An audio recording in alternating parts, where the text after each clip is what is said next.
Welcome to episode 50 of Shane Talks. We have done 50 full episodes in about a year and a half. I am extremely excited and so happy that we have made it to 50 full episodes. We are celebrating our golden episode, 50 episodes with a golden dinner party. So for my dinner party, I've invited three of my favorite guests on the show. First being my co-host, Jason L. Mayer. Thank you for joining us tonight, sir. Next up, I've got the guy who has the most guest stars on this show. We have Mr. Jason B. Richardson. And rounding out our fourth guest, the guy who's coming for Jason Richardson's title, our guy on his second episode so far, Mr. Troy Myers. Hey, buddy, what's up? What's up? Boss, whatever. All right. So we have our dinner party tonight, and as I said, it is our golden episode.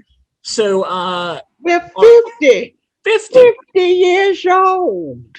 Our buddy Troy, who is here representing the Taxman Brewery, they happen to have a beer called Gold Parachute, which is too bright to see the label.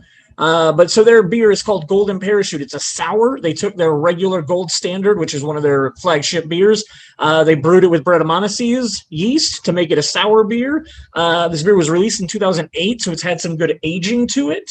But Jason Mayer and I are drinking this evening. Jason, you've had a taste of it. How do you feel? It's sour. It's definitely sour. Do you like it? I probably wouldn't go out of my way to drink it again, but I'll definitely drink it tonight. So right on. Troy, also representing Taxman in his drinking tonight. Which one are you on?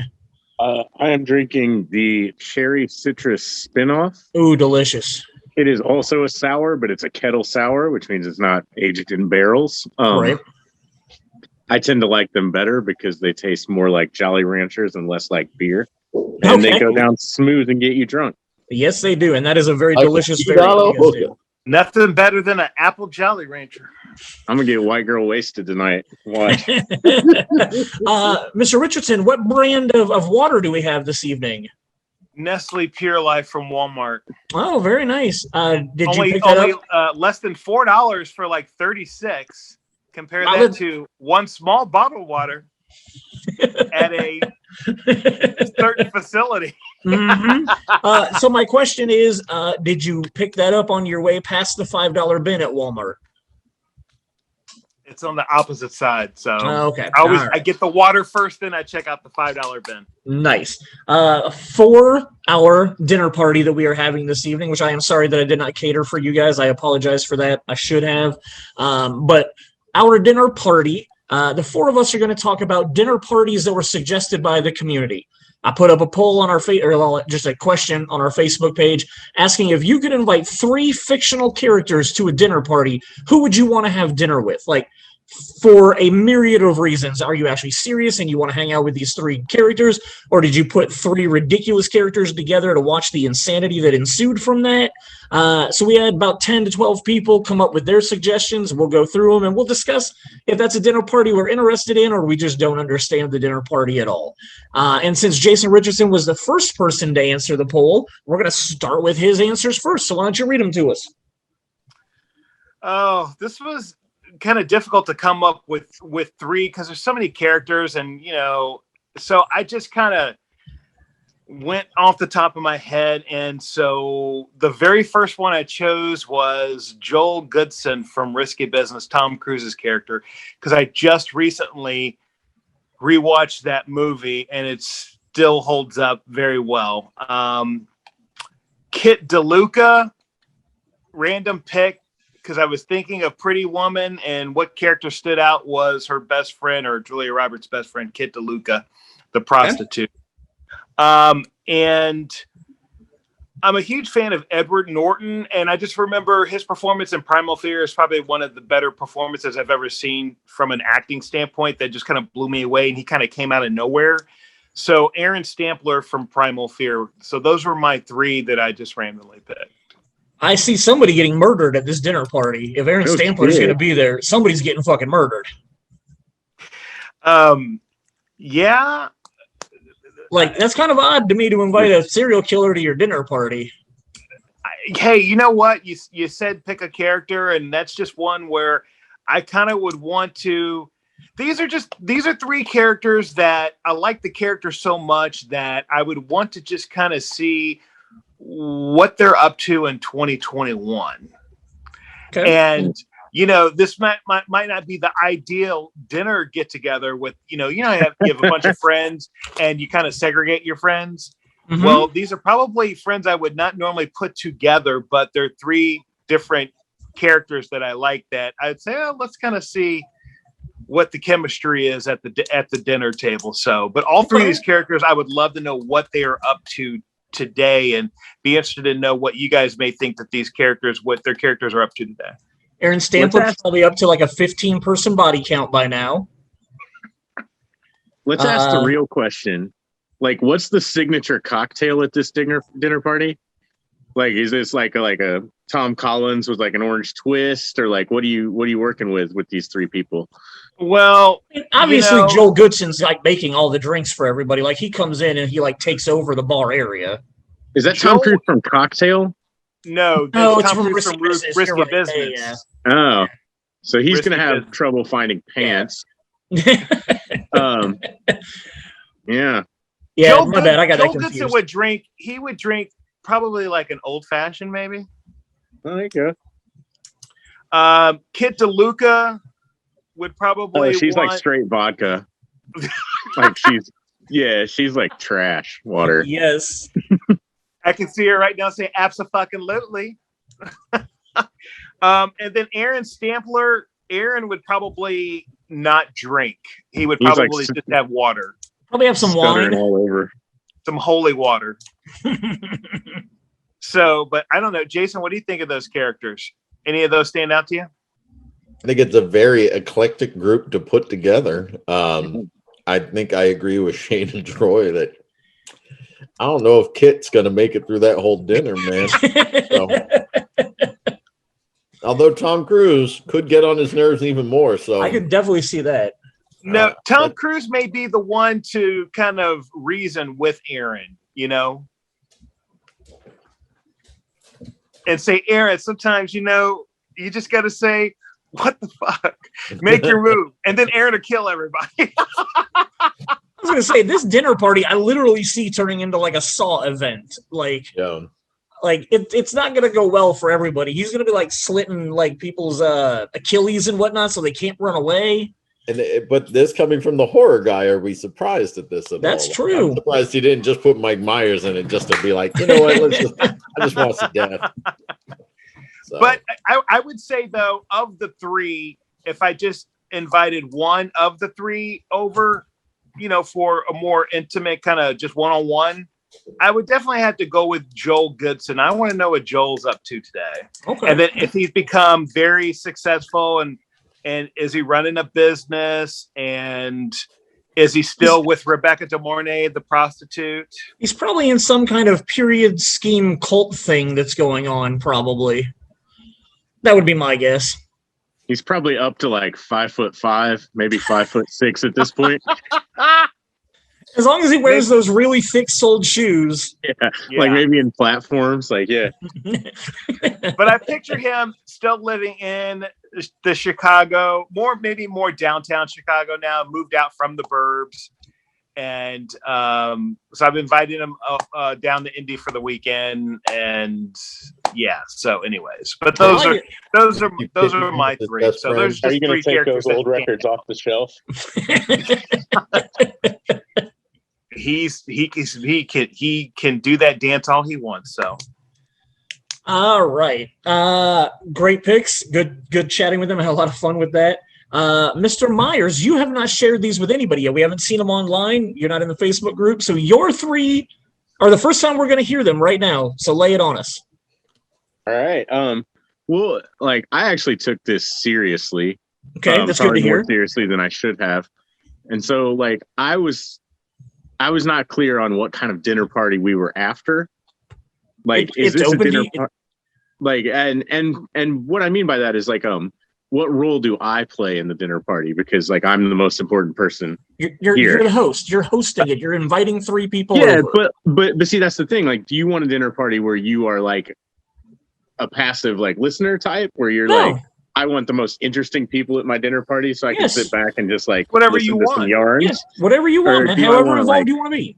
Am I inviting like 3 hot chicks over because I want to like party? Like, you know, there's a lot of I look going forward on to here. telling you my 3 people when we get to it. Like, I'm excited about my 3. So in the end, I went with a little mix of everything. Like I just invited people that I want, some good-looking girls, and interesting people. All right, let's hear it. So my first person that I'm going to invite is Cher from the movie Clueless. Okay, all right, I like it. Okay, as played by Alicia Silverstone. As if, indeed. Whatever.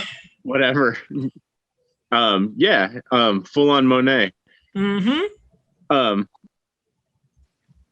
I was really like I really enjoyed Cher's journey from being completely selfish and just like really good looking and like stylish to being like somewhat of a do-gooder and really good looking and stylish. Trying to hook up Vinizzi. She kept like all the really good parts and kind of learned a little bit along the way. And I think that like philanthropic streak could really like play well at a dinner party. Sure. Who's she gonna help? Did I mention like she's really good looking, like super good looking? Who is she gonna help with her philanthropy? I don't know. Less stylish people. No, then who else is at your dinner party for her to help?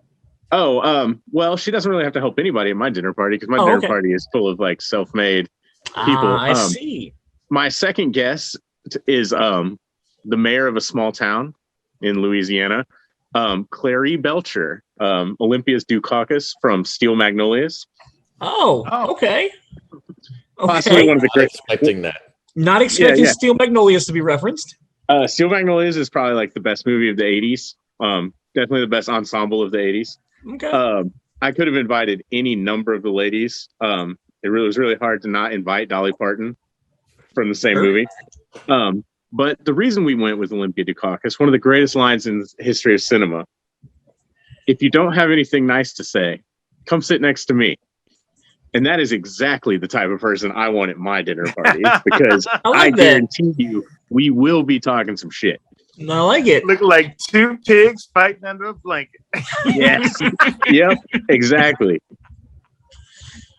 And then for my third guest, we need just a little bit of edge and a little bit of wisdom, like a most interesting man in the world type. And for that, we had a lot of entrants, almost all of them from sports movies.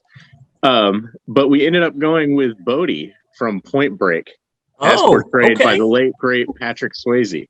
Yes. All right. Wow. Yeah, man, we're going deep. He threw a dog at Keanu Reeves at one point, like during a chase scene. I would like to know about that. That would make. I'm sure that would be a great story. Yeah. I'd like to know about the 100-Year Storm, what it was like to rob banks. Probably still the greatest bank robber costumes in any movie of all time. Yeah, man. It's not a shame to die doing something you love. Like, pour one out for Bodhi.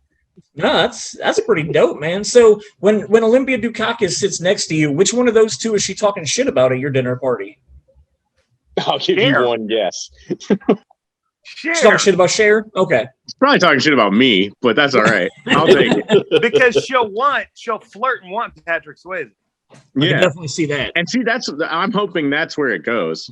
Like this, that worked out for me. So not only is she like a great mayor and a great shit talker, she's also kind of a wingman here. Yeah, there you go. Because whatever keeps Patrick Swayze away from Alicia Silverstone is like the way, you know.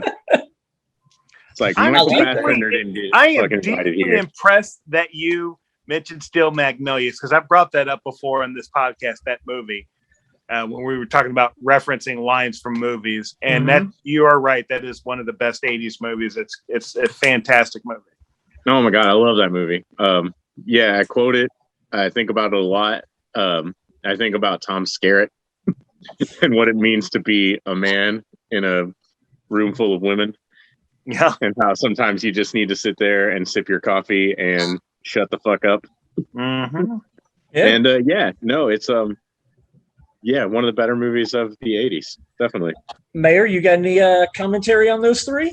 Oh, like I want to be. Can I sit on the other side of Olympia Dukakis? Like that's There what you I go. want to know. Like I want to Watch be the old lady. invited to this dinner party. Like I know I'm not one of the three, but I definitely would love to either that or like have him videotape it just so that we could watch it together afterwards. That would be fun. Well, we could join our parties together, and I'd love to see Clary with Aaron, how she would maybe take care of him. Be like, honey, you got to stop Aaron, all is that a knife I stuttering. see you pulling out over there from under the table?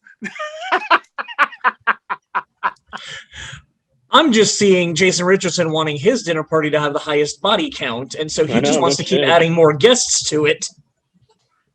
Aaron, your blood pressure is rising.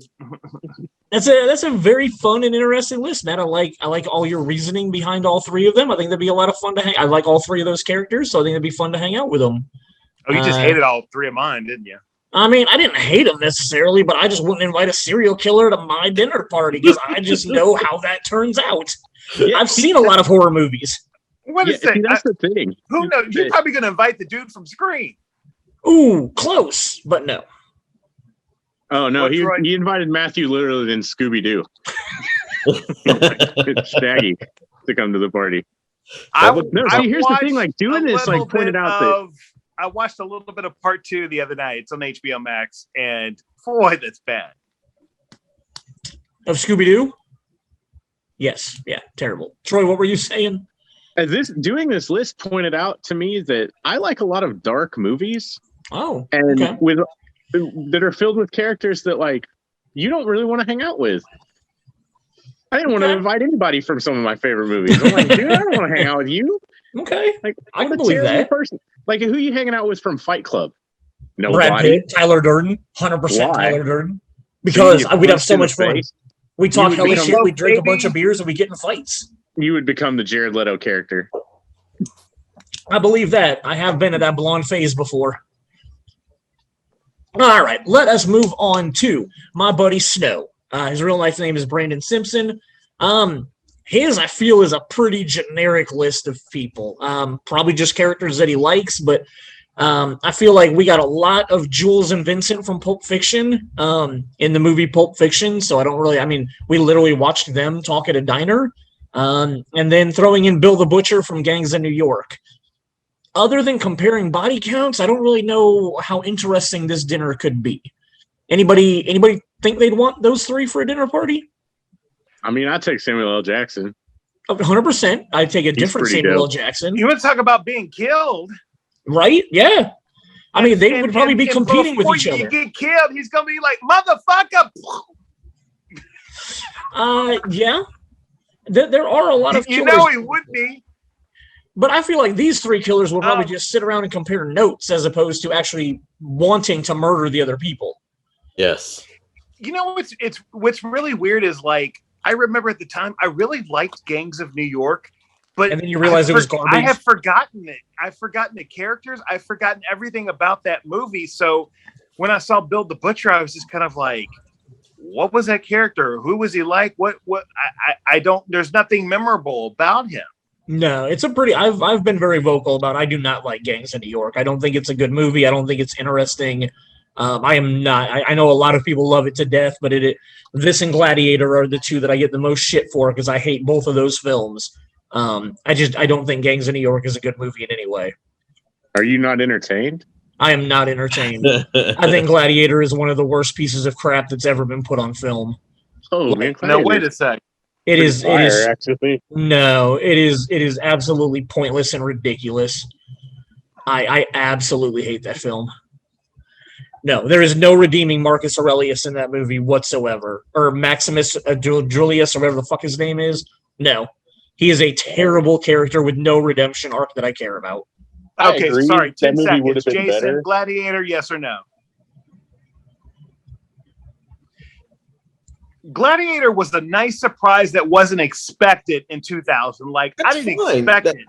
Look, I don't think it's a bad movie, but I don't hate it like Shane does, but I don't think it's a great movie. I know a lot of people who do love it, but personally, out of like a period piece like that, Dude, I love 300 way more than I liked Gladiator. Oh yeah, it would have been better with Gerard Butler. Like, oh, Gladiator with Terry Crews. How fucking fire would that be? He'd Right, be so out there this like is- doing the like peck dance, like making him dance in front of the fucking audience and shit. Oh, it'd be so good. Before we Of course, started recording, I told No, Jason, you should have picked Gladiator because we're not even talking about your movies now. Mayor, before you got on the call when we were just shooting the shit and whatnot, Troy and I were throwing out how in the future we're going to come up with some different formats for things and whatnot, and Troy had some ideas. I now think that would have been better with Troy Myers is going to be a great episode where we just name off movies and he gets to replace one character in the movie with somebody else. Yes, I love this idea. I think that's going to be an episode we have to make happen because that could be hilarious. And then we'll have to have Jaybird on also to just talk about how ridiculous Troy's suggestions are.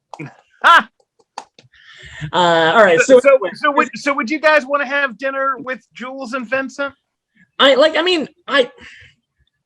wouldn't mind it, but it's not something I'd go out of my way to do. Like, I'm sure they'd be fun to talk to as long as I'm not on their bad side. And it's not like one of those, oh, they're going to dinner with me because I'm their next target and they're going to kill me at the end of dinner. Like, as long as that's not the case, like, yeah, I like both of those characters, but like, I don't care about Bill the Butcher, and I just don't feel like they'd be a very interesting conversation other than, oh, well, one time I killed this dude this way. Like, maybe I could get into that. Do you think you'd have to serve McDonald's? No, we'd have to serve Burger King. And Bill would have to, we'd have to get Burger King, and then Bill would have to spruce it up with something that he killed. I don't know. All right. So yeah, not the greatest dinner party. I wouldn't be going out of my way to get to that dinner party. Our buddy Jay Hampton, he's got kind of an out there list. It's going to be very here, there, and everywhere. Stitch from Lilo and Stitch is obviously a great choice. That would make the entire party ridiculous and fun. There was a movie called Mr. Right that was Anna Kendrick and Sam Rockwell. Really fun movie, really good movie. Sam Rockwell's character, his name's Francis in that movie. He's a hitman. Apparently, a lot of people want killers at their dinner parties. And then the last one is a movie that I've only ever seen because Jay made me watch it, and I've only ever watched it once, and I thought it was okay. It was good, but I don't love it the same way he did. But it's a movie called The Man from Earth, and the character is John Oldham, played by a guy named David Lee Smith, who did a lot of one episodes of TV shows. He was an extra in Fight Club. He was an extra in Zodiac. And his biggest TV show that I watched that he did was Dollhouse. He did one episode of, so not really a super big name actor. So you've got a science fiction character in a time traveler and in The Man from Earth, Stitch from Lilo and Stitch, and then Sam Rockwell from Mr. Right. It's an interesting trio of people, but time travel, space, and a serial killer, not serial killer, hitman. It's eclectic. It's different. Troy, are you familiar with either of these movies other than Lilo and Stitch? Yeah, no, Lilo and Stitch is the only movie I've seen out of there. And gotcha. I'll take like a hard pass on this dinner party. Okay. Like, I got family in town that weekend. Sorry. Yeah, totally. Yeah. Okay. Mayor, any thoughts on this one? Anytime you can get Sam Rockwell next to Stitch, like that, it might be quite entertaining. So, like, sure, that could be a lot of fun. Demos. But shout out to Jay that this is a dinner party that I'm probably going to skip for the most part. But it is knowing Jay, this is definitely a dinner party that he would put together and that he would love because these are characters that he talks about a lot. I'm not a surprise that's who he picked, and I hope he has the dinner party that he wants on that one. An old employee of mine from many, many moons ago, a gentleman named Brian Sullivan, answered he wants the Captain Planet, played by Don Cheadle, which I told him was a little bit of a stretch, but I would allow it. He wants the Toxic Avenger, and then he wants the Clown/Violator, which was John Leguizamo's character in Spawn. So 3 really bizarre out there characters. Man, I'm headed to Landmark to see Leprechaun in the Hood Part 5. All right, so we got a hard pass from Jay Bird. Troy, you're not into this? You're not into these really wacky characters? I had this discussion with you in private, man. Like, you can't go obscure on a podcast; it loses the people. I understand that. I understand. I'm just moving on, man. All right, cool. Jason Mayer. Good. We could have named all French characters over here. So yeah, Brian, really appreciate your dinner party, and I hope you would get what you want out of it. I just don't really think it'd be something that the rest of us would be down to join also. My buddy Big Mike Owens has a very, very cliched dinner party he is throwing. I commented on his post on Facebook that I call this the Dead Parents support group, because he wants the 1985 Batman played by Michael Keaton, 89 Batman played by Michael Keaton, the 2006 or 8 or 17 or 14, whatever year Batman versus Superman came out, he wants the Ben Affleck Batman to show up. And then he wants Kevin Conroy from the 1998 Mask of the Phantasm to show up. So we have 3 Batmans, 3 different iterations, all with dead parents. I pretty much feel like that's the only thing they'd really talk about at dinner is how much they miss their parents.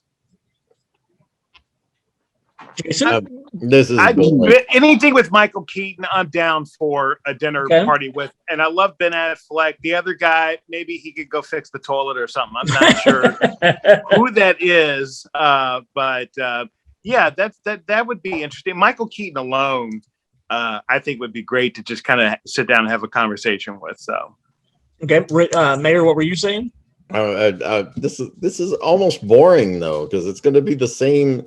Yeah, you get like the gruffness of Ben Affleck's Batman versus the quiet, stoic version of Michael Keaton's Batman, and then like the somewhat smart-ass version with Kevin Conroy's Batman. Like it's just like, do you like your Batman with the tramp stamp? I don't need 90s Shane, 2000 Shane, and 2010 Shane. Like I don't like. But we just take the mask off, and then they'll be Bruce Wayne, and we can have a normal conversation. Though he said Batman, so it's a totally different. He did say Batman, but I will allow this for discussion purposes. Let's say that all the Batmans showed up as pimp and suave as they could, as Bruce Wayne suited guys, and you're having a dinner with 3 Bruce Waynes. Yeah, okay, that's more appeling. Or I can see Troy. I can see Troy right now. So they're all in their Batman mode, and Troy's like, take it off, take the mask off, just talk to me. No. Troy would belittle all of them and be like, motherfucker, you know why I'm better than you? I'd just be like, do you fly? What's your superpower? It's like, oh, you got money? Oh, that's cool. Has somebody grabbed you by the balls? Why are you talking like this? like you're almost like, woof, woof, doggy, ooh. Yeah, I'm good. Like, I think of it as, since this is all up interpretation anyway, sure. I think of this as Batman, and Batman at this dinner party, and it's going to be boring as hell. Give me something else. Give me another room I could walk into. Okay, so if you look at the past ones, then the Pulp Fiction one with the Gangs of New York guy, and then the other 2 or whatever. Which between these 3 or 4, which one are you going to? I'd be going to this. Out of all the ones we've talked about already, the past couple where we were kind of snoozing a little bit. Oh, so this one, Brian's or Jay's or Snow's, like I'd say Jay's. Jay's is more interesting with the Sam Rockwell version of Mr. Right, and then Stitch alone just sets me. I mean, that's my favorite out of the ones that we're looking at so far. So if you're the host of the Batman party, can you also show up in Batman costume? Yes. Yes. Okay. 100% yes. Maybe I think I'm gonna go to that one just because like fucking at least I got something to do there. Right. You put a Catwoman suit on instead. Throw it off. I'm gonna put on like a really, really big cod piece and just like walk around with it sticking out all night. Just be like, hey, bring your whip. Or you show up as Robin and you're like, I hear this is where the dead parents guys go. Yeah. All right. Well, our next one was suggested by my buddy Brian Lerman, and his are going to be a very niche group of people that would be interested in going to this dinner party, but I'd probably still show up too. I'm pretty interested in this. Debbie from Debbie Does Dallas. The actress's name was Bambi Woods, who, interestingly enough, she made Debbie Does Dallas in like the mid 70s. She did a couple of more movies up until 1981, and then she literally vanished from the planet. There's rumors that in 1986 she overdosed on drugs and died, but then like in the mid 2000s, somebody in Iowa claimed that they were her and did like an interview as the fact that they were her and that they wanted nothing to do with the film industry anymore. So nobody really knows what happened to Bambi Woods, aka Debbie, who who made some adult films in the mid 70s. The next guest he would invite is Emmanuelle, a woman from the Emmanuelle in Space. Fucking softcore porn. Yes, from the Emmanuelle in Space series. Emmanuelle First Contact, World of Desire, Lesson in Love, Concealed Fantasy, A Time to Dream, One Final Fling, and The Meaning of Love, which were all filmed and released in 1994. So this guy's fucking dinner party is Skinamax. Yes. The actress's name was Kirsta Allen, who actually went on to have a somewhat real Hollywood career-ish. She was in the series Feast that Miramax did, the like horror series that they did as part of their Project Greenlight stuff. And then she was in the 5th Final Destination movie, and she has a bunch of other like actual real films to her name. I also, when I was looking on her Wikipedia page, saw a lot of pictures of her with like David Spade. So she has that going in her career, I guess. Porn star dog.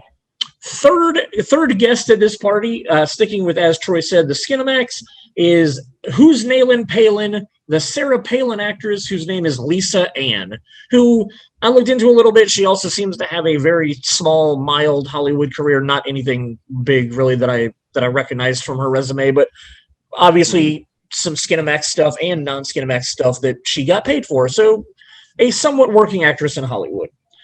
So who wants to go to the Skinamax party? I'm in.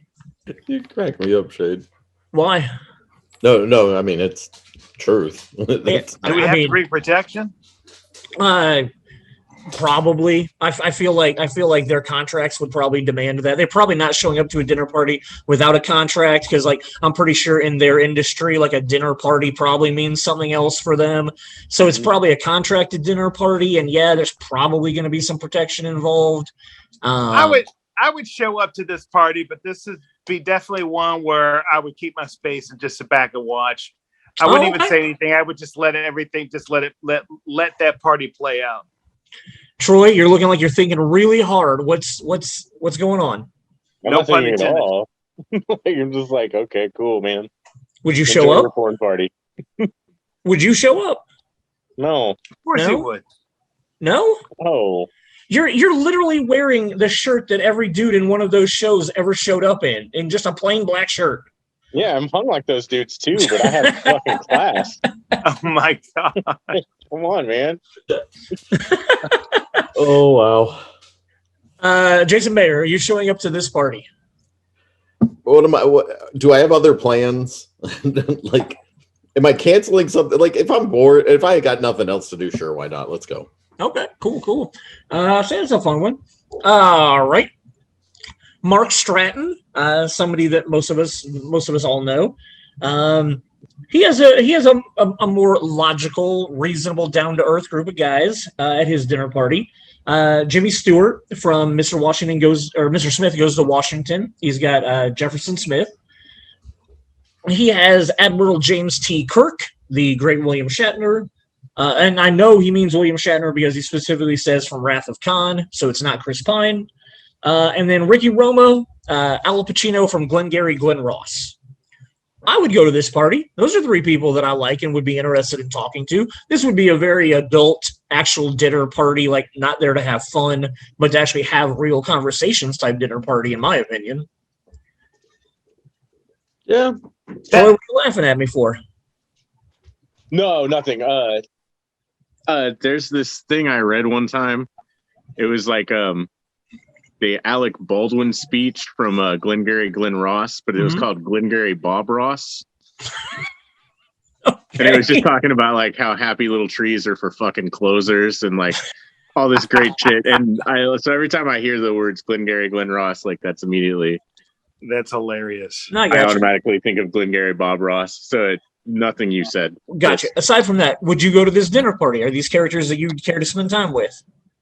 What were the other two before Al Pacino? Jefferson Smith from Mr. Smith Goes to Washington and James T. Kirk from Wrath of Khan. Oh God, there's a lot of intensity there. There's a lot of like dramatic pauses at dinner party. Like, yeah, I would definitely go to that. Who do you think would try to up show the other at this party? Who would be the one upper? I think I low key think Jimmy Stewart would hate the other two. Okay. He would just be like, he would think that Al Pacino was super fucking showy, and he would correctly believe that like William Shatner was a fucking hack. So like he'd probably just be like he'd just be like fucking the Monopoly guy. He'd just be like, why did you invite me here with all these poor people? He'd be like, dude, these hippies smell. All right, Mayor, what are your thoughts? Would you show up? Yeah, this one's interesting, and I think the most intense definitely would be Ricky Roma. Mm-hmm. So, and then and you just have James T. Kirk trying to put him in his place constantly, and then you also have, and then Jimmy Jefferson Smith would just be sitting there, just like kind of like what Troy said, like, what the hell am I doing here with these two clowns? Like, so is this like a wine? Is this like a wine party? No, this is a brandy party, man. Brandy, okay. Like a brandy and cigar party. Like, okay. This feels like it should be on the Titanic for me. Like just kind of like chill out, like after dinner, just sitting there smoking cigars and drinking some brandy, man. Richardson, you showing up? Yeah, I would show up, but I would be a little nervous because I would feel like I couldn't curse. Because of Mr. Jefferson Smith, because I felt like I would have to be like, oh geez, Wally, wow, like if I wanted to say fuck, I'd be like, oh geez, wow, I'd have to watch out and not curse so much because I would offend Senator Smith. So and then Al Pacino would throw that shit all out the fucking window. I thought for sure that Jaybird was going to be like, I'd feel uneasy because there wasn't a serial killer here. So yeah, no shit. There are Zebo deaths. I don't know. Ricky Roma could maybe pull if the right button were pushed. Yeah, good point. Good point. So just to finish up with Mark's choices, I want to give his reasoning. For Mr. Smith, he said his general wide-eyed admiration of government and his childlike innocence before his exposure to the graft is really admirable.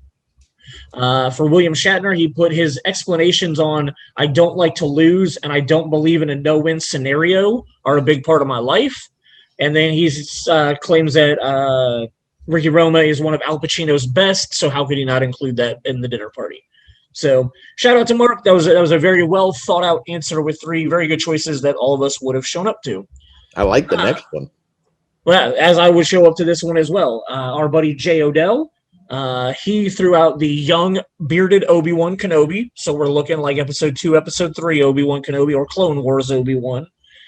Van Wilder, Ryan Reynolds, and Catherine Trammell, Miss Sharon Stone, who like 12-year-old Shane was definitely in love with. So I am 100% on board for this dinner party. She's no Sharon Stone. Yeah, so I'm in on all of this. I love all three of these characters. I think so you're not going to bitch about somebody getting murdered like you did mine? No, just not because at all. You love some blonde back in 1992? Yep. Well, 94. Here's my thing. Or 92. Yeah, 92. 92? Yeah, because then like Sliver was 93. No, Basic Instinct was like 90 because I think Sliver was like 92. No, Basic Instinct was 1992. Sliver was summer of 93. Okay, cool. Remember, I'm old. I worked at the theater those days. So, number one, Van Wilder, being a party dude, him and I are going to be going shot for shot, and we're going to be begging Trammell to do shots with us. And then Obi-Wan is just going to be giving us, like, his reasons why we don't want Death Stick speech. And, like, he's just going to be there as, like, the dad that, like, is going to let us do whatever we want, but just be cool. But, yeah, me, Van Wilder, and Catherine Trammell, we're definitely having a party together that night. That's an interesting combination of people there. I'm thinking that was kind of the same mentality that I had from my list of he just picked 3 characters that he liked and not thinking of what characters would you be friends with that you'd invite to dinner. Okay, understandable. And he did as well pick a serial killer like you. She just happens to be an attractive one. Troy, would you go to this dinner party? No. Hey, Bird. No? No. No? No. Is it because we talked about Star Wars? Yeah. Star Wars. Is it because would you be? What's that guy gonna do? He'll be like, oh no! Here's the thing. He's pouring the shots for us with his force powers. Wow. Do shots or not? There is no choice or whatever the fuck ever. Like some. There would be no discussion. There'd be no that discussion. There would be no discussion of Star Wars. Obi-Wan and Ryan Reynolds would all be about Catherine Trammell and Sharon Stone. So all the questions are directed to her. So there's no discussion of Star Wars. Everything is focused on her. That's what I see at this party. So here's my other argument with this dinner party. This has to be Trammell from the first movie, not the second movie. Basic Instinct 2? Yeah. Never saw it. She looked terrible in that movie. There was a Basic Instinct 2? Yes, there was. Because of a contract, yeah. Yes. Holy shit. When? Yeah. 2004? Yeah. Oh, God. Yeah. Terrible. Terrible. Literally, they would have to pay her more if they hadn't made it than because of a contract she signed compared to having to pay for the movie to get made and her fee. It was cheaper to make the movie and the fee that it would have been to pay her off. Here we go. Unpopular opinion. You want to hear it? Yeah. Obi-Wan Kenobi, fucking pussy. Like, I guarantee you the second Sharon Stone, like, spread her legs, Obi-Wan would blush in the corner and be like, oh, there's been a disturbance in the Force.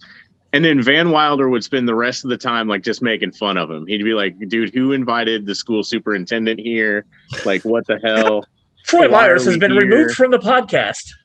Yeah, no, I'm just saying, like, what did Obi-Wan ever do but run from a fight? That's not true. He fucking fought Darth Maul and cut his ass in half. What? Obi-Wan Kenobi fought Darth Maul and Troy, where's your sign at? We're talking about write Star that shit Wars. in like 25 years later. Where's your sign at? We're talking about Star Wars. Really sucks. This really sucks, dude. All right, let's move on to the next list with another Star Wars character on it. First of all, J. Odell, I'm 100% in for your dinner party. Put me down on your list. My buddy Brian Mazurkowitz, Gingerman. He invited Luke Skywalker from the Star Wars franchise. Then he invited Starfire from Teen Titans Go, and Jules, Sam Jackson from Pulp Fiction. Second time this has shown up. Second time. Most popular person on the poll for being invited to a dinner party is Sam Jackson from Pulp Fiction. Yeah, let's stick him with a cracker farm boy. That's fucking genius. I mean, he rolls around with Cracker Farm boy Vincent Vega. Talk. Oh, Luke Taylor, you Skywalker. sound like you're not interested. No, I'm gonna have to skip this party. Okay. Seriously. All right. I'm gonna Mayor, have to- would you show up? I don't know, man. Like, this one's a little bit out there for me. Like, don't get me wrong, Luke and Jules are cool, but is that dynamic going to be all right? And then Starfire is just, I don't like Teen Titans Go. Oh, okay. I never like Teen Titans Go. I find it annoying as hell. Is Luke Skywalker cool? He's not as cool as Obi-Wan Kenobi. I'll say that. I mean, not Obi-Wan Kenobi, but I really like that part when he was trying to get frisky with his sister there for a couple of scenes. That was pretty fire. Do it. Not like he was like, I feel the Force. I don't know who this Teen Titan person is and whatnot, but I don't see any chemistry between Jules and Luke. Now, if Vader were there, maybe between Vader and Jules, that may be better chemistry, but that could definitely be better chemistry. Brian wants to ask Luke what he was thinking when he found out that Leia was his sister. And then he also says he enjoys lots of motherfuckers at his dinner table. So that's why he wanted to bring Jules. The thing about Luke Skywalker, right? Like, they had to send Billy D. They had to send Billy D in to finish the job, right? Like, what job? Luke took a little poke at the Death Star and kind of finished it, and then like Billy D came in and was like laid the Colt 45 down, right? Like that's how that went down, right? On the second Death Star, I feel like you were correct. Yeah, like just all I'm saying, man. But I mean, that's somebody from Star Wars I'm gonna hang out with. It's gonna be the guy that actually did the thing. Okay, well, but if you want to go back, like first Death Star, the actually completed Death Star, like because if you think about it, Billy D blew up the in progress Death Star. Luke actually shot the torpedoes that blew up the actual Death Star, the whole fully built Troy, we're talking about Star Wars. Where's your sign? I mean, I'm just trying to tell these people about Troy's Star the one who Wars. started this one. How Star Wars would never survive on the streets. Like, no. Like Billy D all day. All right. So Brian, love you to death, man, but apparently not many people want to attend your dinner party. And now we get to the point where Mr. Mayor gets to reveal to us his 3 people he would invite to a dinner party. Let's do it, man. All right. So first up is Roy, J.K. Simmons' character from Palm Springs. Ooh, and I want angry Roy. Okay. I just want angry Roy. Or maybe it's like the Roy at the end where he can be angry. I don't know, but like I think J.K. Simmons' character from that movie was awesome. Okay. Then I'm gonna go with Gloria Cleary. Anybody remember this? No. That is played by Isla Fisher for Wedding Crashers. So like a crazy redhead who wants to bang Vince Vaughn in that movie. So does in the movie. So I just like her fact that she can like go crazy like at a second, like just be like, you know. So I love those. And then my last one is just because, you know, I was gonna go Star Wars on this, but then I was like, like Han Solo is a good character. But like, what's a better version of that? So I went with Malcolm Reynolds from Serenity. No big surprise for anybody who knows me and my fact that I enjoy that movie and show. So see that? Just like because you have 3 people here who have the ability to be cool, but they also have the ability to snap at a second and go on in a direction that you're not expecting. So I think that this has the volatility to become a memorable dinner party. But it could also just be laid back and chill, which wouldn't be the worst thing to hang out with these 3 and just have a good time. So, all right, I definitely like your list. I definitely would show up to it. I think that could be a lot of fun. I personally would sub out J.K. Simmons for Andy Samberg's character in Palm Springs, just because I would want to get drunk with him. He's too go-lucky, man. I get it, but J.K. Simmons is a great character in that movie. So I'm in. I definitely attend this dinner party. Jaybird? No. No? I didn't like Palm Springs, and you lost me right at that point. Well, you have lost any ability to be on future podcasts because Palm Springs was one of the best movies of last year. That movie is so fun. It wasn't. Yes, it was. I remember watching that movie, and I'm like, what was Shane so gawky about of this movie? Like, because it's good. And Troy, have you seen Palm Springs? No. Okay. All right. No. Do. Actually, no, Troy. Just start it and watch it just so I can get your opinion, like, because I know you're going to be like, what the fuck were you thinking, Shane? Not at all. All right. So aside from J.K. Simmons, his other 2 people, you're not a Firefly fan, are you? I've never seen that. But yep. I just watched Wedding Crashers again recently, and her character's fun. She could be fun. So, but she did rape Vince Vaughn in that movie. I mean, in society now, I understand that, but in society in 2004, no, she did rape Vince Vaughn. God. I mean, fucking R. Kelly's defender over here. He's like, well, 1993 was a lot different. It's like, okay, Bill Cosby. Well, when Vince Vaughn himself references that she, attacked him like Jodie Foster in The Accused, she took advantage of him. Oh, The Accused. Oh, that was an answer to a movie trivia. That was the name of that movie. Sorry. I had been watching a lot of movie trivia recently, and one of them was about that movie, and I couldn't remember the name of it, and you just said it.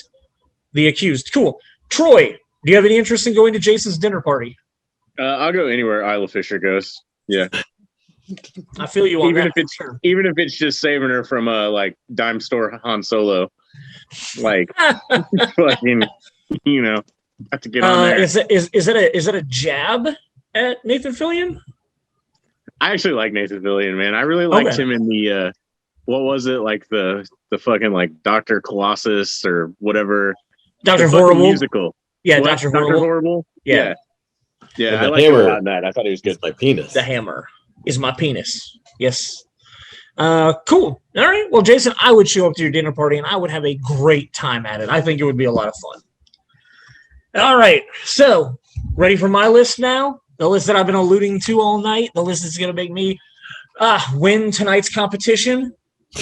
And the cast is from Clerks. The first character, if you know me, I have to invite a Kevin Smith character to my dinner party. Silent Bob from Mallrats. You should give us the opportunity to guess your list first. My list number one, you are correct. Number one character is from a Kevin Smith movie. Jason Mayer, what's your guess? Randall. Negative. Jaybird. Silent Bob. Negative. Troy, whose name I forgot for a second. Fucking what's Jason Lee's name in Mallrats? Brody? Negative. Banky. Or no, Banky. Brody. But no. Mr. Mayor. Ben Affleck's character in Chasing Amy. Ooh, that's so close, but no. Who's the chick that fucked the guy in the bathroom when it was dark? Oh, Caitlin Bree? No. Oh, best friend fucked a dead guy in the bathroom. Fuck, I don't know, like Shannon Hamilton? Ooh, no, not him either. Jason Mayer. It's the guy who worked with Ben Affleck. No, not at all. Is it Dante? Wait. Dante did not work with Ben Affleck. No, sorry. What about the girl who snowballed? No. Troy.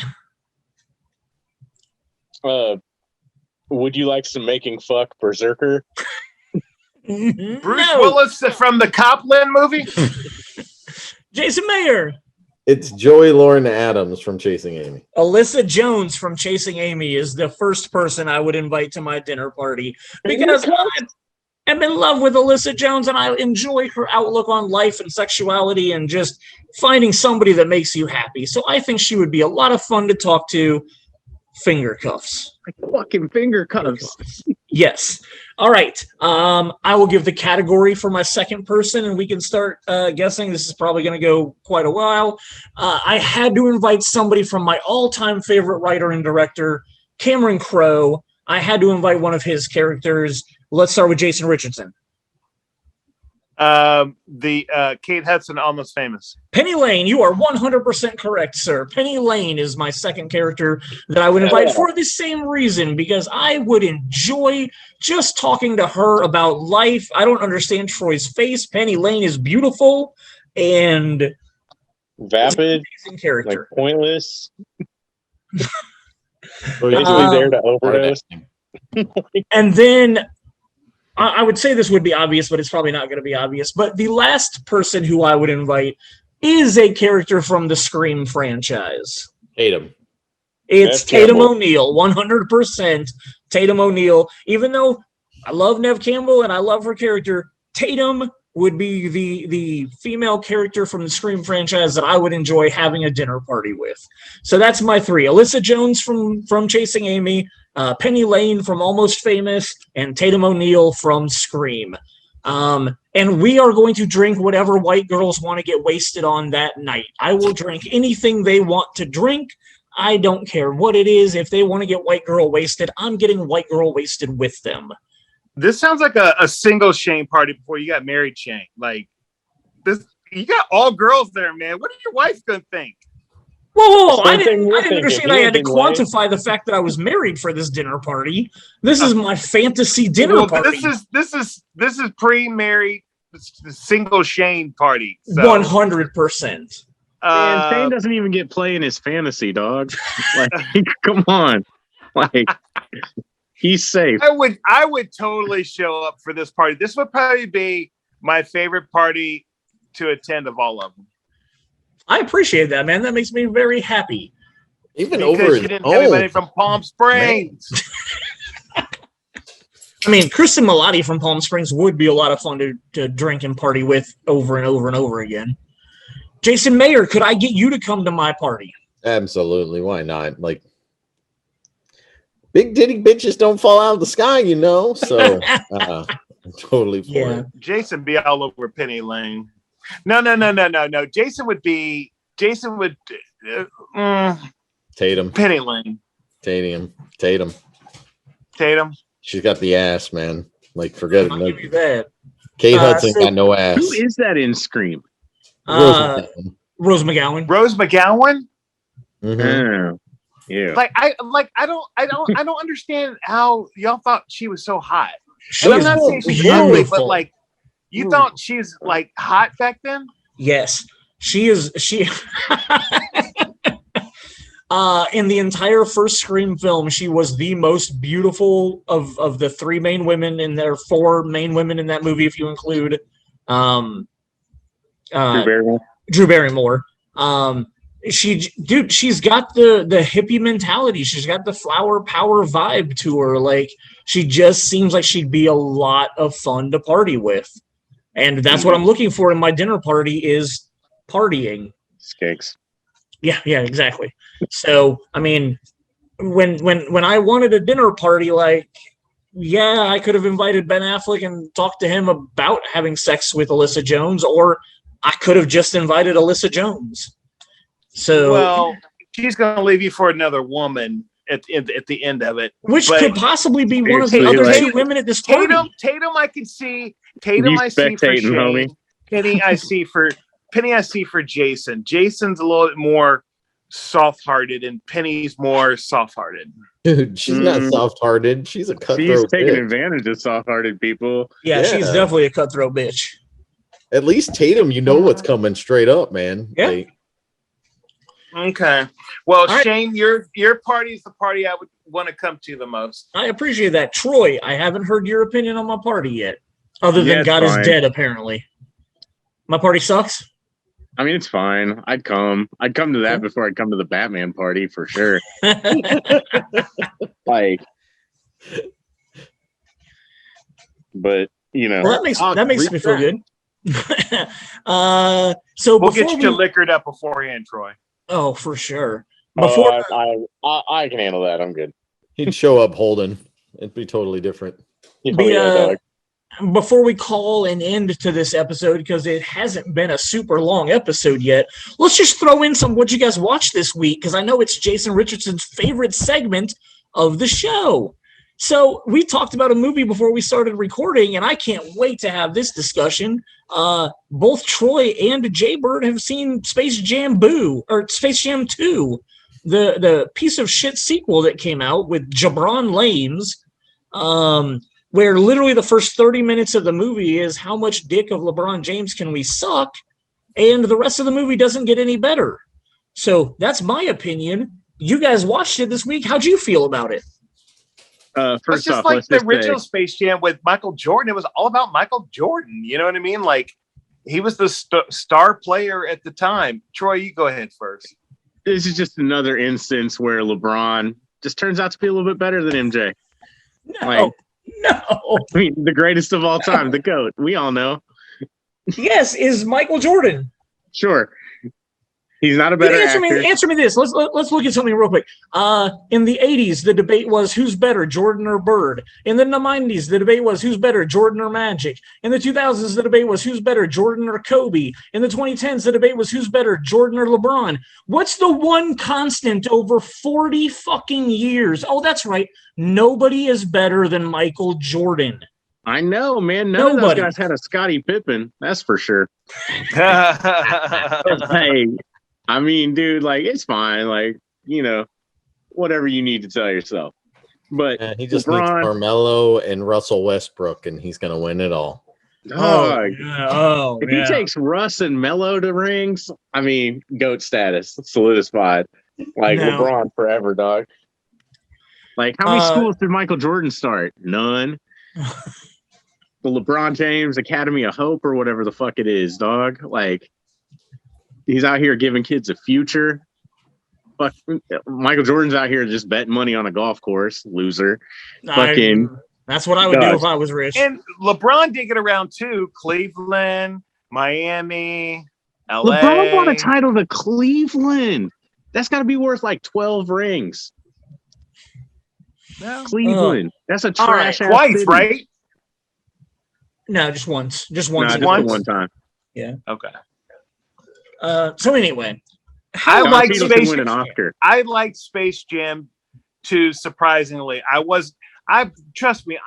As Jason's brother would always say, busting balls. I was busting that movie's balls way before it came out. Then I was bored the other night. It was on HBO Max. I just turned it on and I was like, it's stupid, but like I was kind of drawn into it. I liked it better than the first Space Jam. No, because I didn't have to hear I believe I can fly. Well, first of all, I mean, we're getting back to R. Kelly now, but the first one, they at least had Monstars. And there was a reason that all of this happened. No. Shit on Kimber's desk. This movie, oh my God. Troy, you're allowed to argue for it because obviously I have nothing good to say about it. You can argue for it. What made Space Jam enjoyable for you? Don Cheadle. All right, well, I like Don Cheadle. War Machine Don Cheadle. Al G Rhythm was fucking amazing. And I think that it's so true too with whole, if you look at, the social media programs today, and it's all about the algorithms and stuff. And so I think it was kind of poking fun or highlighting or referencing towards that. And I kind of like that idea of the algorithm kind of, finding him and basically taking advantage and pulling him into this, world of, a basketball playoff kind of thing. And I just thought that was kind of a neat concept. And as silly as it is, it's not really targeted to me. But for a 48-year-old to sit there, if I had to take a kid to go see something, I kind of be into this compared to a lot of other kid crap. You know what I mean? Interesting. Yeah, like all those shitty Pixar movies that are trying to make you feel shit. It's like, no, give me Space Jam 2 every day. It's like, nah, dog. I ain't trying to tell my child about reincarnation today. Well, just let me see about algorithms. Yeah, let me see a basketball game and we'll just fucking call it a day. This week I saw something. There was a message. There was a good message there too. So yeah. If the message is let's kiss LeBron James's ass, then I guess that's the message. That's a good message. We kissed Michael Jordan's ass back in 1997 or whenever. Yeah, which was awesome. I like. But anyway, LeBron. He seems like a nice guy. This week I watched a movie that I had really zero interest in, and was crazy surprised with how much I actually enjoyed this film. What was that, Shane? Jungle Cruise took me by surprise. Oh, yeah. Did you watch it? Movie. Yeah. Very much like Pirates of the Caribbean vibe. Oh, nice. Very much Pirates of the Caribbean vibe. Like, I had zero expectation going in. I thought it was going to be a piece of shit. Went in there, and Jason Mayer and I watched it together. And literally through the entire film, I was actually surprised and enjoyed most of it. The Rock has Jason, it was just a fun movie. Like, there hasn't been a fun movie, and I found it kind of felt like I was on a ride per se. Like, like they were trying to do anyways. But yeah, it was a lot of fun, and their chemistry was great. Chemistry was great. The Rock's one-liners were not as annoying as I expected them to be. Like, I actually found myself laughing, and I was like, that's weird. Like, I didn't really think I was gonna laugh at his shtick in this movie, but it was pretty fun. Who was the brother guy? Oh, that's Jack Whitehall. He is a British comedian and absolutely fucking hilarious. He has a show on Netflix where, well, he's got a couple of specials that I'm not sure where they're available at, but he's one of my favorite British comedians, and he's great. But he did a show for Netflix where he takes his dad to go do like normal shit. And like his dad would go to like a KFC restaurant and ask them what wine they would pair with their food. Like his dad is just like a hoity-toity Brit that would like, he takes him to normal places, but his dad just acts like, oh, so this chicken sandwich you're giving me, what wine do you have to offer me with it? And they're like, we don't serve wine here. And he's like, why are we eating at a place that does not serve wine with their chicken? Like, his dad's hilarious. So he takes his dad purposely to places like that. And you have to text me the name of that show. I think it's Jack Whitehall Travels with His Dad or something like it's a very basic name, but Jack Whitehall is a hilarious British comedian who did theater in high school and went to the same high school that Edward from Twilight. Robert Pattinson? Robert Pattinson. They were high school classmates. So every comedy special that he has, he ends with a story about them in high school together and just literally how much a piece of shit Robert Pattinson is. And it's played for comedy and played for like his jealousy of Robert Pattinson. He's got a great stand-up special about his part in he was cast in the first Frozen movie and like how his part got completely cut down to like one line. So he's got a great story about like working with Pixar at that point and whatnot. So it's cool to see him in another Disney product. But Jack Whitehall, the brother in that movie, is one of the best stand-up comedians from the UK, behind Russell Howard, who is just the best. So I will text you his show on Netflix with his dad. It's a lot of fun to watch. Troy, are you going to take your daughter to see Jungle Cruise, or do you have no interest? I don't really care one way or the other. I would probably take her to see that, but okay. But The Rock doesn't do it for you. Like, you're not rushing out to see The Rock. I'm not rushing out to see any movie. I don't know. Yeah, no, I don't even pay any attention half the time. Gotcha. I wait for movies to find me nowadays. Mayor, have you watched anything else recently? Or do you have more to say about Jungle Cruise? Jungle Cruise was cool. It was entertaining, at least. I had a friend of mine on Facebook who was complaining about it on his page about the fact that he was like, there's sexual jokes in there, and then said something about I can't remember what the other thing was that he was complaining about, and I'm like, it's a PG-13 movie. It's got adult F word in it. Yeah, one F word. It's got one fuck. So I don't know. To me, I had a lot of fun watching that show or that movie. I didn't realize there was an F word in there. Oh, I don't think there was, but they were allowed one. But I don't think there was. Disney usually doesn't allow F words in their movies. So that's a fucking waste. I ended up watching a movie last night that is it's really bad but entertaining. On my 5 scale, it's probably a 2, and the main reason it gets even that high is because of the fact that Kate Beckinsale's in it. So I watched Jolt, which is a Amazon Prime release, and it's all about this woman who has no ability to control her impulses and has violent tendencies, but wears a vest that she can click a button and it electrocutes her to bring her back to normal-ish. She sounds like she'd be great at Jaybird's dinner party. Probably would have been. But yeah, so it's just... I'm serving peanut butter. Oh!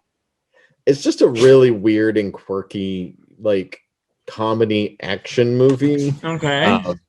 And it was okay. I only watched it because of the fact that Kate Beckinsale literally could do almost anything, and I'll watch her do it. So, gotcha. Right on. I don't know if I'll be rushing out to watch that after that review. you don't need to rush out by any stretch. Right on. Troy, have you watched anything recently other than Space Poop that you're interested in talking about? Yeah. I really like the show All American on Netflix. Oh, I haven't watched that. What's it about? It's like a CW show about like a high school football team. Oh. And it's pretty fucking good. Like, shouldn't you just go watch Friday Night Lights again? I mean, yeah, no, I mean, I could, but I know what happens on there. Yeah. And let's see, what else would I wanted to talk about? The movie Shithouse is fucking awesome. You should watch What is that? I've never even heard of this. Shithouse was made. It showed up at like Sundance, like maybe last year or the year before last. It was a guy's like student film. It's fucking just about like a guy who's having a rough time in college. Okay. But it's like a fantastic movie. It's really funny. It's you watch this guy basically get shit on for like an hour and a half, and oh my god, rooting for him to get wins. And then I'm also watching The Men Who Built America, which is a history channel documentary about like J.D. Rockefeller and fucking like Andrew Carnegie and like J.P. Morgan. I've at least seen ads for that, so I'm at least aware of what that is. Are you enjoying that? Yeah, man. Captains of Industry, pretty cutthroat. Like this, not heavy on the moralizing, which I like. Sure. And yeah, sometimes it's kind of fun to root for bad people to do like really bad shit. Like Aaron Stampler. Yeah, exactly. Okay. Something I recommend too is the Liam Neeson. It came out of nowhere on Netflix. The Ice Truckers. I saw that you were watching that, and I looked it up, and I was like, oh, okay, like maybe I'll give this a shot. Ice Road or something. I turned on Netflix one night, and it's like new stuff, and I'm like, Liam Neeson, Netflix. Oh, because I'm all about like the Liam Neeson. Sure. Always cranking out a movie, and then I wasn't expecting something just to be on Netflix, and it's total B movie, but it's so well executed and good for a B movie. I actually like the Ice Road. Fishburne in that movie. What's that? Is it Lawrence Fishburne in that movie? Yeah, Lawrence Fishburne is in the movie. But I highly recommend watching that. It's not like it's like, oh, Academy Award. It's just, when you're searching for something on Netflix to watch, it's just like, oh, that turned out to be kind of fun. Okay. So I recommend it. Did anybody watch the F1 show on Netflix? The Formula One Drive to Survive? No. Mm-hmm. Oh, man. You should check this shit out. Really? It's fantastic. I don't give a shit about Formula One racing. I don't give a shit about cars either. Okay. But these dudes are wild. The whole thing is wild. It's basically about rich people just throwing fucking money into an incinerator. It's fucking beautiful. All right. Yeah, no, it's opulent. It's fucking regal. It's like trashy. It's like, it's everything you would want out of a reality show. I can't. It's a reality show. I mean, essentially, like it just follows like Formula One drivers and like team owners and stuff like that around, and yeah, what a rich person. All right, I'll check that out. Interesting. Yeah, no, it's great. Lots of yachts. Jaybird, any other movies you've gone to the theater to see since the last time you were on here? Yeah, I went, I don't know, a week or so ago, and I saw the Val Kilmer documentary. How is that? I'm very interested in that. I want to see it. It's very good. It's one of those things where, you probably know someone at some point in your life that always carried a camera around with them and shot everything. You know what I mean? And sure, he just from a kid all the way up through to most of his movies, always just documented stuff on video. And so, 90% of the thing of the movie documentary is like what he filmed. Sure. And so it was kind of cool to, they kind of go by the timeline of his different movies. Okay. And so you see like, the day he arrives at the Top Gun set, and you see the big naval ship, and you're watching his recording of it, and it's just kind of neat to see that perspective of driving up onto the set, basically. And then, like, at the end of the day, they would kind of party, hang out with each other. And so, like, he hung out with Kelly McGillis and a couple of the other guys. And then I didn't know Kelly McGillis dated Barry Tubbs from the movie. I don't remember what his name was, but like, I didn't know all that. But, you just kind of see behind the scenes, them after work, just kind of hanging out, chatting and stuff. So it's kind of just cool to see his document of that, and so in the same vein as that, did you ever watch Soleil Moon Frye's documentary Kid 90? Very good. So fucking good. Yes. Really, and I didn't realize she knew all those people. Yeah. 100%. Yeah. So, but yeah, I recommend it. And I think they're down to just one show a day now with that. Okay. So it's probably on its way out this week, but if you get a chance, scoot over and check it out. So, well, it's if I remember right, it's an Amazon Prime documentary. So as soon as it's out of theaters, it'll be on Amazon Prime. Oh, okay, good. Check it out. It's good. It kind of gives you a little more insight on him and just how of a perfectionist that he was, and he was just a hard worker and really kind of got into his roles and stuff. And it like shows behind the scenes with the Doors and all this stuff. It's really, really well done. So nice. Jason Mayer, is there anything else you've watched recently that you haven't talked about yet you can think of? I watched the first episode of Ted Lasso season 2. I haven't seen the second episode. Yes. Ooh, I'm waiting. So Don't good. say anything. Don't say anything. I'm saying more. I'm not worried about you, Jason. I'm not going to say anything other than the fact that it remains the greatest comedy television show that has ever been made. And I can't wait for every Friday because it makes me happy. Troy, have you looked into Ted Lasso at all? I watched the first season. I haven't gotten onto the second season. Like, I know that they do every week, like the weekly episode. And so I will most likely wait until they're all there so I can just watch.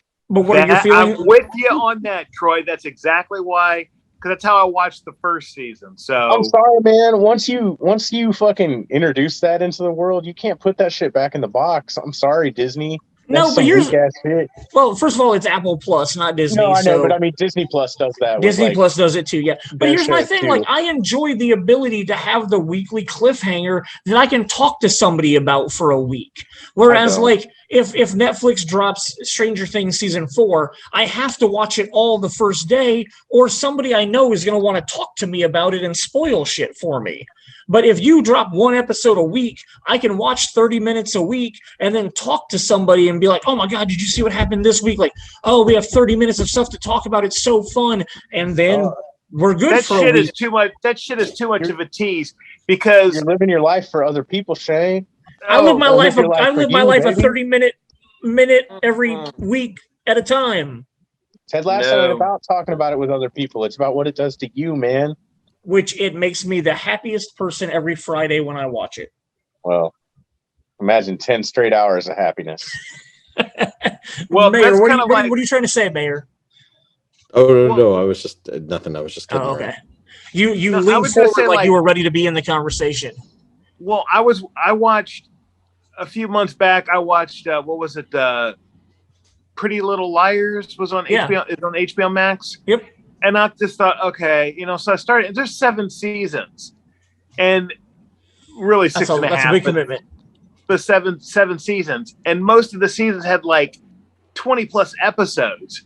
So it was just kind of nice to just, just go for it, and rather than when I was sitting there watching that show, they dragged it on so long that like I couldn't even imagine. I'm like, how did we ever do that back then, where we then had the commercials in between, and then you go so many weeks and watch it, then it's off for 2-3 months, and then it comes back. I'm like, I can't ever watch TV like that again anymore. Wow. I actually watched like the first 3 seasons of Pretty Little Liars like that. when it was on ABC Family or whatever, but I hopped off. Yeah, and so me watching it just recently, and the show ended like several years ago. I'm like, I probably could have watched it then and not know, because we wouldn't have known about the streaming thing and, you know, kind of watching it all the way through at that point and how that was going to be a game changer. But shit, I don't know how in the hell we did that back in the day. But you're right. We did have the ability week by week to kind of have that discussion at the end of the week and such. And it was, again, a way to have a conversation with someone, but you could still have conversations with people now once you know they're into so many episodes. And, you know, I'm not in high school anymore, man. I'm not like running to talk about Dawson's Creek at the fucking Monday morning lunch table. Like, I still watch Dawson's Creek regularly. Did you watch that? Yeah, just give me all 80 episodes of them at the time, though. That was my show back then, though. Whew. Oh, I feel you on that. It came out my senior year of high school, and Dawson wanted to be a filmmaker. That's very relatable for me. I was always Team Pacey. Fuck you. You were so dumb. That is why, man. No. Pacey was Pacey, like, you know what it sounds like? Pussy. You know why? Because that's what he was getting. Dawson was sitting there like twirling his little fucking Super 8 camera, and fucking Pacey was getting all the play. Like, all right, so here's so I ask you again, whose fucking creek was it? It's Pacey's Creek. Don't ever fucking forget that. Here's what I'll say in my rewatches, because like 5 years ago I rewatched the entire series, and then during COVID I rewatched the entire series again. As much as I love and relate to Dawson, I will not argue that Pacey had a much better story arc through all of the seasons. Yeah, man. He like ended up with all of them. Dude, his Meredith Monroe, like, she was always the hottest girl. Andy was so hot. Andy was the hottest girl on that show, and yes, Pacey got her. Yep. Yeah, man. So like, day one, he got her. Like, it was just like done. Didn't Dawson end up with like Brittany Clark or whatever? Brittany Daniels. He was with her for a little while. Yep. He was with Michelle Williams for a couple of different periods, short periods here and there. And then he was with the Rizzolian Isles chick, Sasha. Oh yeah, Sasha Petrus or whatever her name is. Yes, the chick that was on Rizzolian Isles. I can't. I am drawing a blank on her name now, but yeah, he ended up with her. It was Pacey's sister, is who she was on the show. Rizzolian Isles. No, where did it go? Sasha Alexander was her character's, or was the real life actress's name. So yeah, so Dawson got some super hot in the later seasons because Sasha Alexander is beautiful. So they had to throw him something. They couldn't keep that kid a fucking virgin forever. Yeah. Jaybird, who is your favorite Dawson's Creek character? Joey. Nice. Okay, I like that. I had a crush on Joey. I believe that. Mayor, did you ever watch Dawson's Creek? Tall and shit. You know what I mean? Like, I started watching while I was down at IU for a little bit, but no, like for the most part, never got the show. Gotcha. That's awesome. Just remember Brittany Daniel being on there and being like, "Oh, she is so hot!" Like, yes, come on, Dawson, go get some. I can't remember if it's the first few episodes of either season 3 or season 4. Yeah, season 4. She's on there for like 3 or 4 episodes at the beginning of the season. She's a bad influence on him. She's a bad influence on him. Your Dawson's Creek was my 90210. And here's the thing: we've talked about this. We've talked about this on the podcast before. I refused to watch 90210 in high school because all of my friends and all of my chick friends and everybody loved 90210. So much like Game of Thrones, I refused to watch anything that's super popular. So I didn't watch 90210 in high school. When Luke Perry passed away, hold on. When Luke Perry passed away, I liked him because I watched Riverdale like at that time. Well, I mean, I still watch Riverdale for stupid reasons, but so I became a fan of Luke Perry's through Riverdale. And so when he passed away, I was like, you know what? I've never watched 90210, a single episode in my entire life. So that entire summer, like because he passed away in like March, the day after he passed away in March, I started watching the show.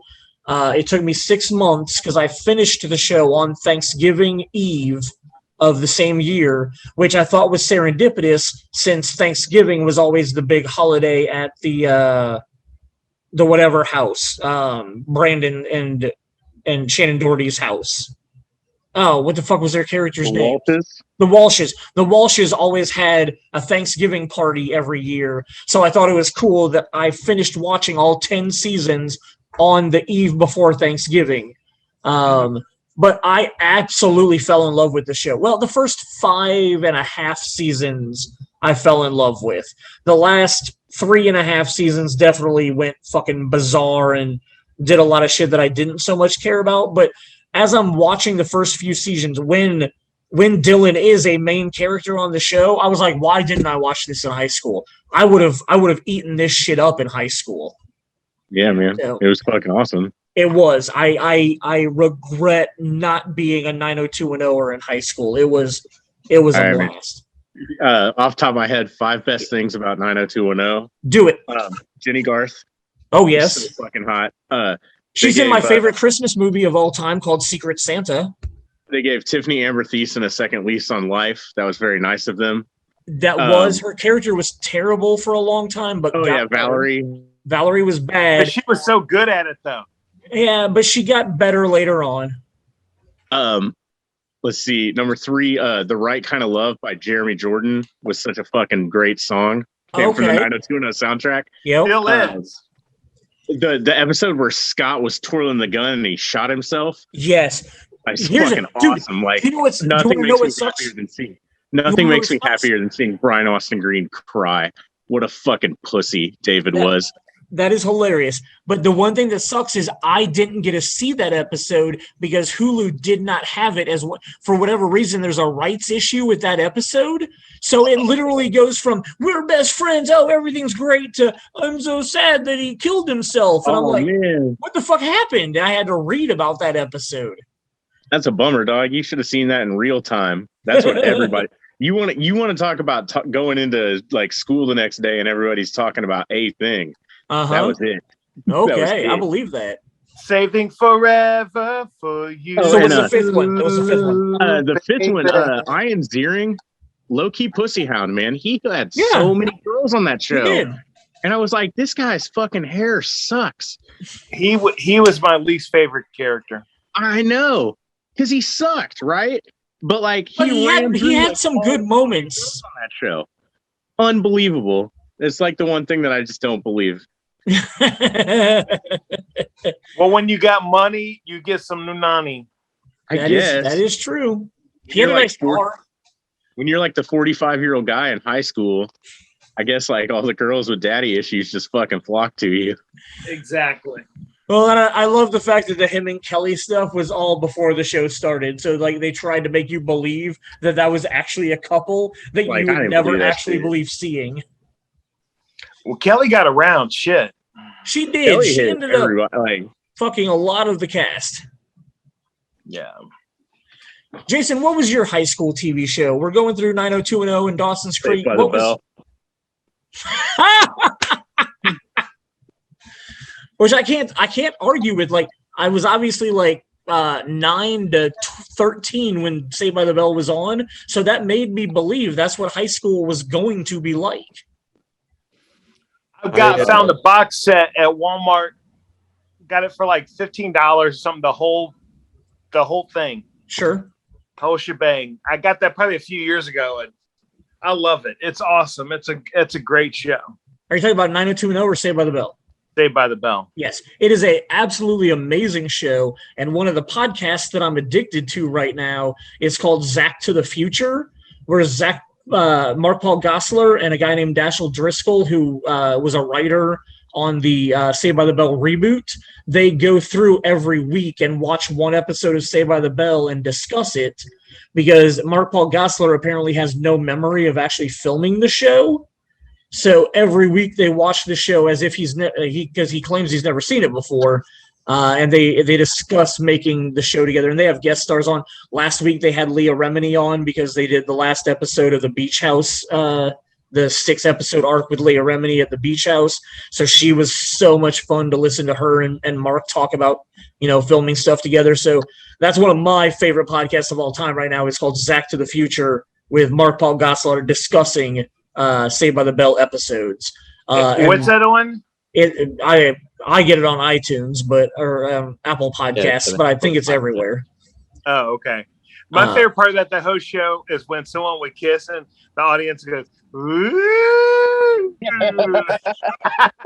Well, and the other awesome thing, the awesome thing that obviously I understand film production, but I don't do a lot of television production. But on Fridays was their filming day. They would film the show multiple times during the afternoon with no audience there, just so that they had takes of the show to use. And then at night, they would film it with the audience. So there would be times where the audience tapings weren't the best shots from the show. So they would just use the stuff that they filmed earlier in the day, but then put it with audience reactions of what they saw, that night and whatnot. And I was just because again, I've never been a part of a television production, I'm at film work and whatnot, but my television knowledge was very low. So when he would be talking about, I'm pretty sure that we filmed this stuff during the day and then they added the, audience reaction part to it. I was like, oh, it's something I never would have thought about with television production. So it's very educational in my opinion also, but I highly recommend it because the way I started watching the show is they were I watched the first episode and then fell off for a while. So I would go back and actually watch the episodes that I really cared about. And then once I got caught up with those, I would go back and just listen to everything. So if there's a specific episode of Saved by the Bell you really like or whatnot, it's a lot of fun to listen to the Mark Paul Gosselaar and the host talk about the show because it's pretty cool. And like I said, they have some really good guests on there. So Jason, you still have not answered what your high school television show was. Oh man, that's a tough call. I remember watching Saved by the Bell. I remember watching Beverly Hills 90210. I know what it is. I know what you're getting at. No, because that was after high school. So I thought it started in '97. I didn't start watching Buffy until after we graduated. Okay. Oh, okay. All right. So, but yeah, and then I had to try and catch up on 2 seasons, which back then you couldn't. I mean, it was I could watch a couple of episodes on a greatest hits VHS if they released one or something. But I got you. But yeah, it was definitely. I did 90210 for a while. I ended up really super busy, and I don't remember watching much TV besides I remember watching a lot of Pacer games the last 2 or 3 years of college or high school, but interesting. I don't remember watching much television. Well, yeah, my Celtics sucked, so at that point in time, watching Reggie do what he did, man, was awesome. But I was so busy with school and doing all the extracurriculars that I was a part of that I don't remember watching much of I have to see this. Sure. While I was in high school. So I want to say middle school was definitely more my TV time. So right on. Very, very cool. Watched Party of Five in My So-Called Life. And I remember everybody getting into South Park, and I remember that all happened. What year was that? That was should have been 97, 98, 98, somewhere around there. I remember a lot of people watching South Park. And I watched an episode if I was over at somebody's house, but I never made an effort to actually watch it. So yeah, because when we did the Boob Tube in '99 episode, we were kind of surprised that South Park had only had 1 season before they obviously had to start working on the movie because the movie came out in '99. So yeah, it would have been 97, 98 ish for the first season of South Park. So yeah, very awesome. Troy, you got another topic you want to talk about real quick? We haven't even hit the hour mark. You got to get out of here? All right. Yeah, I should probably get to bed at some point today. I understand that staying up super late now. Yeah, me too. Goes with your job. No, movie theater people just run at a different temperature, man. Understandable. I really appreciate your time tonight. It's a pleasure to have you on here. Absolutely. I love doing it anytime. We will definitely. Thank you guys. but yeah, like I said earlier tonight. I definitely want to get on the recasting couch. Yes, I think that's definitely going to be in the next couple of episodes when we come back. Where Michael Cera and Tara Cruz are on every movie. Dude, you know what we should do? You should do a poll and be like, what movie would you want to see somebody recast in?